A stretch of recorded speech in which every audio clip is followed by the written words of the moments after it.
शेती माझी प्रयोगशाळा या यूट्यूब चॅनलमध्ये मी आपलं स्वागत करतो. या चॅनलवर आपण नवीन असाल तर या चॅनलला सबस्क्राईब करा. या चॅनलचे नवनवीन व्हिडिओ पाहण्यासाठी बेल आयकॉन नक्की दाबा. आपणास व्हिडिओ आवडल्यास लाईक आणि शेअर अवश्य करा. नमस्कार, मी डॉक्टर मच्छिंद्र बांगर महाराष्ट्रातील आणि देशातील हवामान परिस्थिती संदर्भात ताजा अंदाज देणार आहे. आपल्याला एक माहिती आहे की पुढील 48 तासामध्ये काय घडामोडी घडतात या संदर्भामध्ये आपण एक संध्याकाळचा अंदाज घेत असतो. महत्त्वाचा आता बदल या ठिकाणी असा होऊ लागला आहे की या ठिकाणची जी सिस्टम आहे कमी दाबाची ही तीव्र होण्याची शक्यता आहे आणि याचा थोडा परिणाम आपल्याला या ठिकाणी अशा पद्धतीने भारतात होतो आहे. मात्र या ठिकाणावरून जी काही बाष्प मान्सूनसाठी पूरक आहे ते येणं अपेक्षित होतं, परंतु फारसं हे बाष्प भारताच्या दिशेने येत नाही, ते विरुद्ध दिशेने जात आहे आणि त्यामुळे अवरोध निर्माण झाल्यामुळे मान्सून पुढे सरकत नाही आहे. भारतीय हवामान खात्याकडून आज 26 तारखेला केरळमध्ये मान्सून येईल अशा प्रकारची घोषणा करण्यात आलेली होती, कारण 16 तारखेला अंदमानात मान्सून दाखल झाला होता आणि आज तब्बल त्याला 10 दिवस झाले आणि साधारणपणे 10 दिवसाच्या अंतराने अंदमान ते केरळ असा प्रवास होत असतो. परंतु अनुकूल परिस्थिती निर्माण होत नाही. ही जरी गोष्ट खरी असली तरी बरेच घटक आता निकषानुसार पूर्तता करतायत, त्यामुळे कदाचित पुढील 2-3 दिवसामध्ये मान्सून केरळात येऊ शकतो. वेदर हे एक पर्जन्य साक्षर चळवळीतील आमचे एक सहकारी यांच्या अभ्यासानुसार त्यांनी असं म्हटलंय की नैऋत्य मान्सून केरळमधील आगमन हे 3 ते 4 जूनला होईल. तर हे एक त्यांचं व्यक्तिगत मत असेल. तर आपल्याकडे जो डेटा उपलब्ध झालेला आहे त्या डेटामध्ये सध्याच्या परिस्थितीमध्ये जे क्रायटेरिया केरळमध्ये मान्सूनसाठी आवश्यक आहेत ते क्रायटेरिया फुलफिल होताना दिसत आहेत. बहुतांश क्रायटेरिया या ठिकाणी पूर्ण होत आहेत, परंतु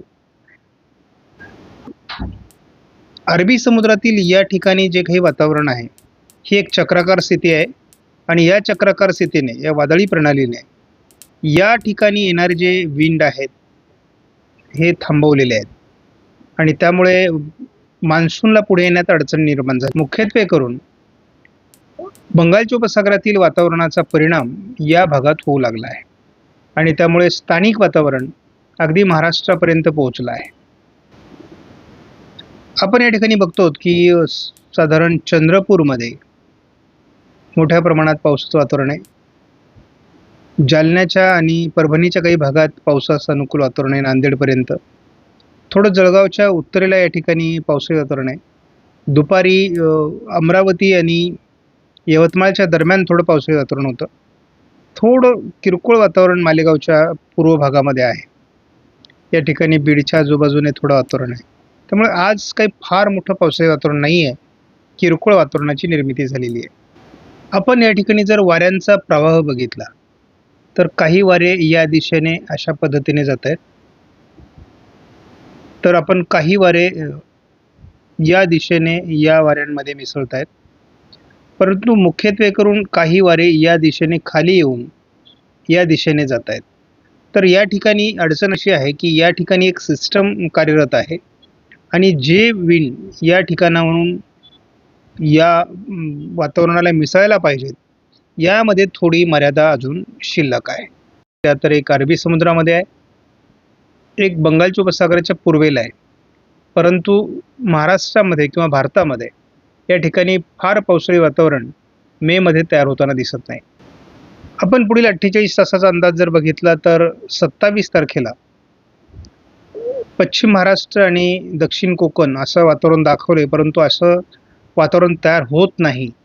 तर ते विदर्भ मराठवाड्यात वातावरण तयार होते, कारण बंगालच्या उपसागरातील सिस्टमचा दूरवरचा परिणाम तिथे होताना दिसतोय किंवा स्थानिक वातावरण तयार होत आहे आणि अरबी समुद्रातून फारसा साथ त्याला मिळत नाही आहे. 28 तारखेला देखील फारसं वातावरण नाही आहे. महाराष्ट्रामध्ये आयकॉन मॉडेलने देखील 27-28ला फारसं पावसाळी वातावरण दाखवलेलं नाही. GFSने देखील कोकण किनारपट्टीला थोडं वातावरण दाखवलंय, परंतु 48 तासात महाराष्ट्रात फारसं पावसाळी प्रभाव दाखवलेला नाही. या मॉडेलचा अंदाज आपण बघू, परंतु या मॉडेलनुसार पाऊस पडताना सध्या तरी मला 2 दिवसात दिसलेला नाही आहे. उद्या विशेष वातावरण महाराष्ट्रात दाखवलेलं नाही आहे या मॉडेलने. त्यामुळे थोडं महाराष्ट्राच्या मराठवाडा, पश्चिम महाराष्ट्रात थोडं वातावरण तयार होऊ शकतं. 28 तारखेला मात्र कोल्हापूर, सांगली आणि थोडं सोलापूरला उशिरा दक्षिणेला वातावरण तयार होऊ शकतं असा एक अंदाज आहे. परंतु माझ्या अभ्यासानुसार बंगालच्या उपसागरात जे वातावरण आहे त्याचा परिणाम होऊन विदर्भ, मराठवाड्यात स्थानिक पावसाचं वातावरण अधिक तयार होईल असा अंदाज आहे. त्यामुळे कमजोर मान्सूनची परिस्थिती सध्या निर्माण होते. अगदी 29-30 तारखेपर्यंत देखील कुठलंही विशेष वातावरण नाही आहे. वातावरणात बदल हा 31 तारखेपासून होईल असा अंदाज आहे. त्यामुळे आपला अंदाज आहे की 6-7 तारखेला महाराष्ट्रामध्ये मान्सून दाखल होईल आणि त्यानंतरच महाराष्ट्रामध्ये म्हणजे 8 तारखेनंतर महाराष्ट्रातल्या पावसाच्या ॲक्टिव्हिटीज मुख्यत्वे करून वाढतील. आपला अंदाज आहे की आता 2-3 दिवस तरी साधारणपणे म्हणजे 6-7 तारखेला जर महाराष्ट्रात मान्सून यायचा असेल तर 29-30 तारखेला मान्सून केरळामध्ये दाखल होणं आवश्यक आहे. आपणास व्हिडिओमधील माहिती महत्त्वपूर्ण वाटल्यास लाईक करा, शेअर करा, चॅनलला सबस्क्राईब करा. धन्यवाद. जय हिंद, जय महाराष्ट्र. जय